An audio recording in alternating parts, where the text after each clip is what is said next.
Good Monday morning. It's just too beautiful not to come outside for a few minutes and share a really powerful story with you that I just heard.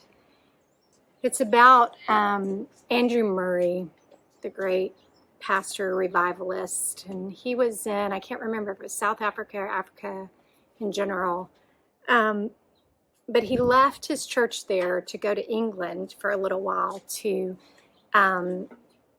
do some work. And when he came back to his church in Africa, they were having just this outpouring of the Spirit of the Lord. And he immediately dismissed it as nothing but emotionalism. It was a Saturday night, commanded all of them to go home. They all left. And when he leaves the church and walks into the front yard, his dad is there weeping in the front grounds of the church. And he looks at his son and he said, "How dare you stop the revival that I have prayed 30 years for God to do?" History says that Andrew Murray was so distraught over what he had done and what his father said that he would not go back in the pulpit. I don't know if it was 4 weeks, 6 weeks. He sat in the back pews of the church, and he, school bus is coming. He sat in the back of the church, wouldn't go forward until eventually the elders of the church had had enough, physically took him from the back pew and put him back in the pulpit, which ended up leading a revival in Africa where over 5 million people were saved.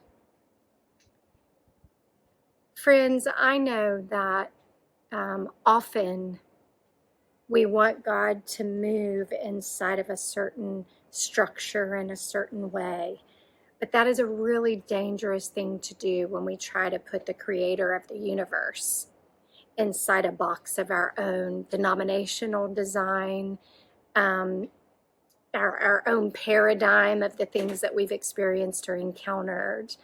You just can't do that with the Lord. And I do know that there is responsibility in testing spirits and judging things. I know that. But I also know that it is far easier to dismiss things that could make us uncomfortable because we're encountering a holy God. And so my word to us in this season is be careful what we dismiss. Be careful what we quench because it doesn't look the way we think it should look, or it doesn't operate within our denominational confines, because we could end up missing and quenching the Spirit of the Lord. What a shame if we were so addicted to our program that there was no room for the Spirit of God to move in our churches on a Sunday morning.